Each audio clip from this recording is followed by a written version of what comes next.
400 पार नारे के बाद 240 पर ला पटका है और आपको बैसाखियों के सहारे खड़ा कर दिया है। इस संविधान के साथ खिलवाड़ करने की सोचिएगा मत। और इस संविधान की ताकत का हवाला राहुल गांधी ने इस चुनाव में दिया और जनता ने भरपूर हमारा सहयोग किया। यहाँ पर राहुल गांधी जी को एक शब्द कहा गया, नादान बालक।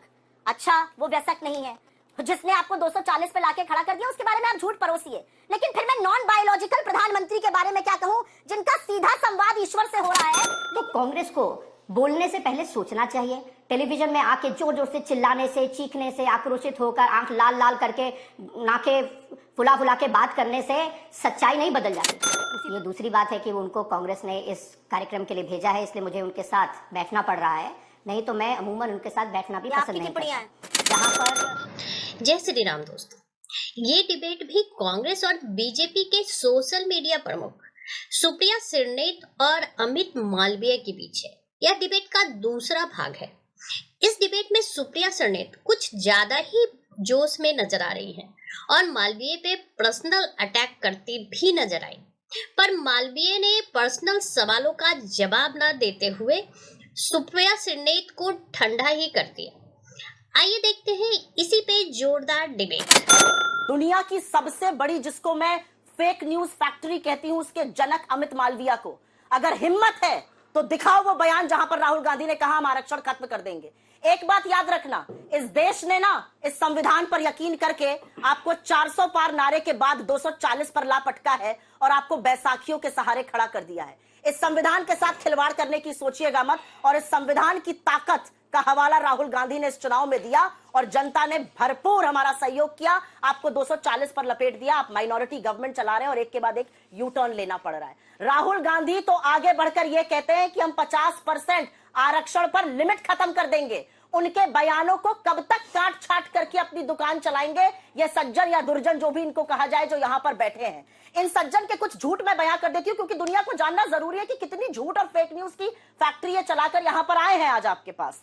इन्होंने भारत जोड़ो यात्रा के दौरान राहुल गांधी के खिलाफ झूठ बोला कि राहुल गांधी उल्टी आरती कर रहे हैं। ये असल में बंकिंग करते थे स्कूल में, इनको पता ही नहीं है आरती अगर ऐसे की जाती है तो वो टीवी पर उल्टी दिखती है। पकड़ लिए गए, ट्विटर ने इनको टैग किया। इन्होंने बोला जितेंद्र सिंह अलवर के जूते बांध रहे थे राहुल गांधी, वो उनके जूते बांध रहे थे, फिर पकड़ लिए गए, फिर इनका झूठ सामने आ गया।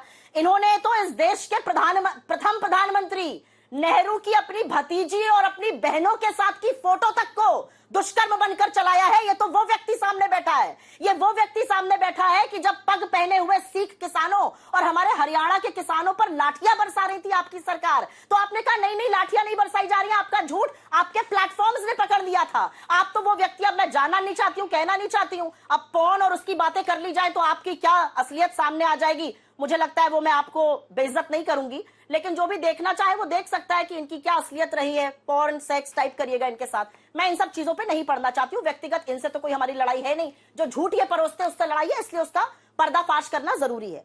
ये कहकर बच गए कि ये नेता जो ऐसा सब कह रहे हैं ये पहले कांग्रेस में थे। सुब्रमण्यम स्वामी को सांसद तो आप ही ने बनाया था ना, भारतीय जनता पार्टी ने।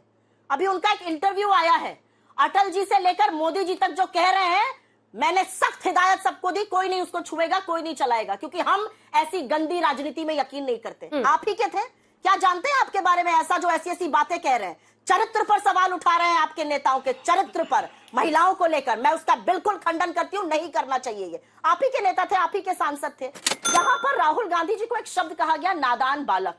अच्छा, वो वयस्क नहीं है जिसने आपको 240 पे लाके खड़ा कर दिया, उसके बारे में आप झूठ परोसिए। लेकिन फिर मैं नॉन बायोलॉजिकल प्रधानमंत्री के बारे में क्या कहूं, जिनका सीधा संवाद ईश्वर से हो रहा है, लेकिन 80 दलित घर जल जाने पर कोई प्रतिक्रिया नहीं आती है।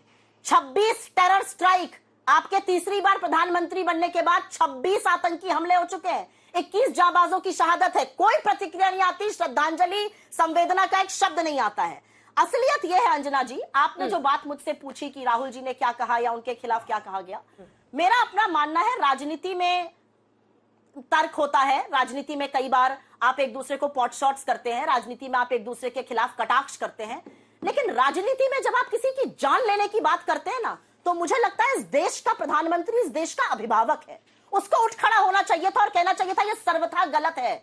नेता प्रतिपक्ष की जीभ काट लाने वाले को 11 लाख का इनाम दूंगा कहने वाले की जगह जेल में है, सदन में नहीं है उसको निकाल बाहर करवाइए। अपने विधायक मिस्टर बोंडे को निकाल बाहर करिए जो कहता है जीप जला देंगे। क्योंकि मैं आपको बताती हूं, मणिशंकर अय्यर जी ने दुर्भाग्यवश मोदी जी को एक शब्द कहा था, 24 घंटे के अंदर उनको निष्कासित किया गया था। क्या भाजपा ऐसा कर सकती है? और मैं एक सवाल पूछती हूं, और मैं सवाल पूरी ईमानदारी से, पूरी मर्यादा से पूछती हूं।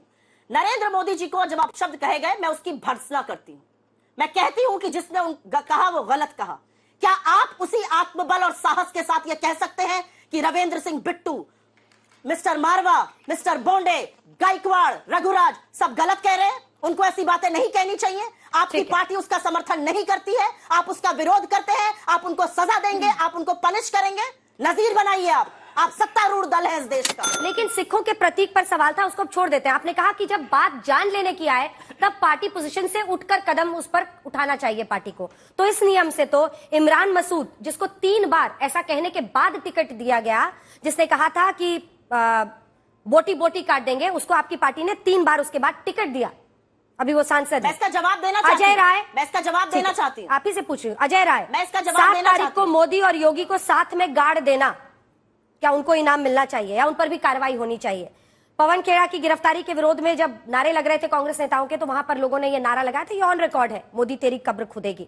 संजय राउत कहते हैं औरंगजेब की कब्र खोद दी तो मोदी तू कौन है? इन सबके खिलाफ भी कार्रवाई होनी चाहिए। सुप्रिया जी, मैं आपसे एक के बाद एक सबका जवाब दूंगी। इमरान मसूद जी ने जब ये कहा, मैं इसकी भर्त्सना करती हूं। गलत कहा उन्होंने, और यही कारण था कि लोगों ने उन्हें इस लोकतंत्र में सजा दी उसकी। वो चुनाव लगातार हारते रहे, फिर उन्होंने पश्चाताप किया। आज वो रामायण की चौपाइयां मुझसे और आपसे ज्यादा पढ़ते हैं, प्रभु के प्रेम में विश्वास रखते हैं, इसलिए जनता ने उनको चुनकर वापस सदन में भेजा। मैं भर्त्सना करती हूं जब उन्होंने ये कहा। और बिल्कुल अजय राय ने नहीं कहा, उनका बयान तोड़ा गया। उन्होंने राजनीतिक गाड़ने की बात करी थी, बिल्कुल गलत है अगर उनको इस तरह से कहा जाएगा। संजय राउत जी ने यह किस संदर्भ में कहा मुझे नहीं पता। मैंने आपसे पहले कहा, कांग्रेस पार्टी ने तो अपने बहुत बड़े नेता मणिशंकर अय्यर जी को निष्कासित कर दिया था। जवाब दीजिए। बीजेपी ऐसा करने का आत्मबल अमित मालवीय जी, अब ये लड़ाई एकदम पर्सनल हो गई है। आपके अंदर पर्सनल हो गई है क्योंकि आप पर पर्सनली भी उन्होंने एक्यूजेशंस लगाए हैं, तो उनका भी जवाब दीजिए। और साथ ही जो उनका ये मानना है, इसके बाद अगले हिस्से में हम आरक्षण के मुद्दे पर जो आपने बिंदु उठाया था उस पर भी चर्चा करेंगे, लेकिन पहले इसका जवाब हो जाए। और आप लोग क्या कर रहे हैं रवनीत सिंह बिट्टू पर और ये चारों नेताओं पर?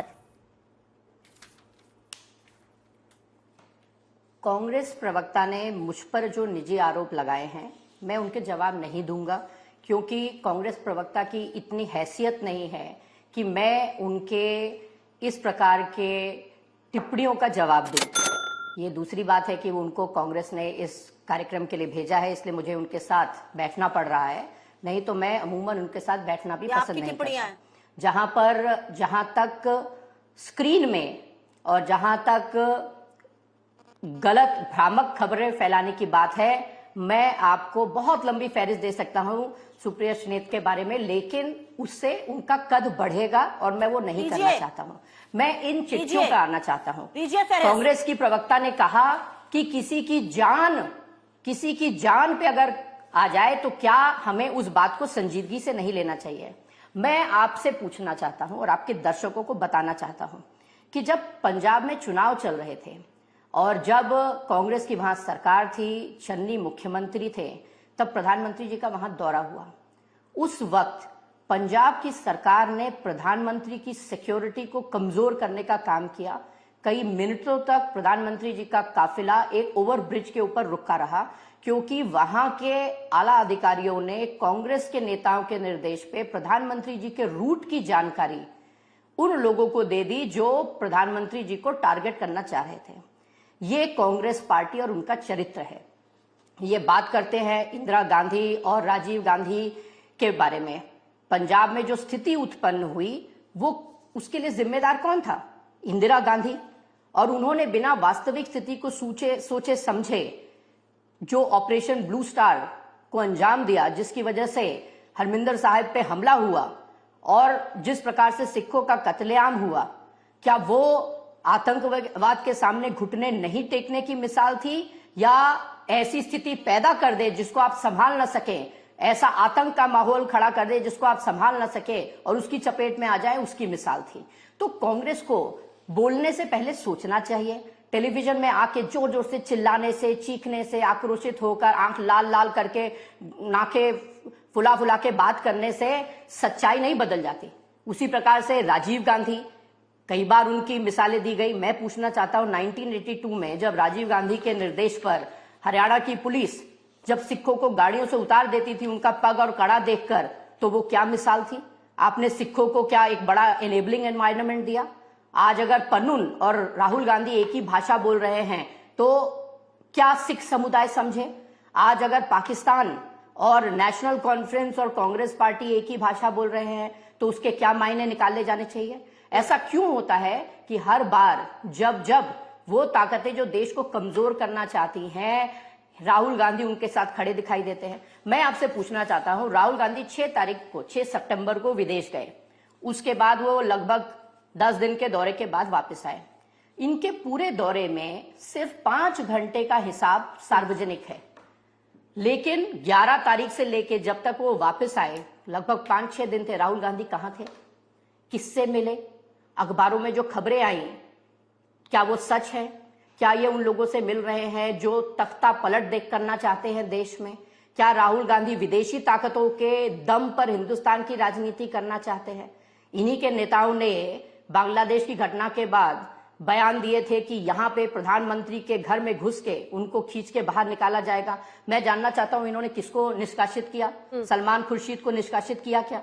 ये वही सलमान खुर्शीद है जो बाटला एनकाउंटर के बाद बता रहे थे देश को कि सोनिया गांधी फूट फूट के रो रही थी। सैम पिट्रोडा जिन्होंने इतने डिविजिव बयान दिए, उनको चुनाव के तुरंत बाद इन्होंने वापस ले लिया। तो कांग्रेस की करनी और कथनी में बहुत फर्क है। जिस प्रकार के बयान आज हम सुन रहे हैं वो इसलिए क्योंकि राहुल गांधी इस देश में आरक्षण हटाने की बात कर रहे हैं, और जब तक भारतीय जनता पार्टी है, जब तक नरेंद्र मोदी जी की सरकार है, इस देश से कोई आरक्षण नहीं हटा सकता।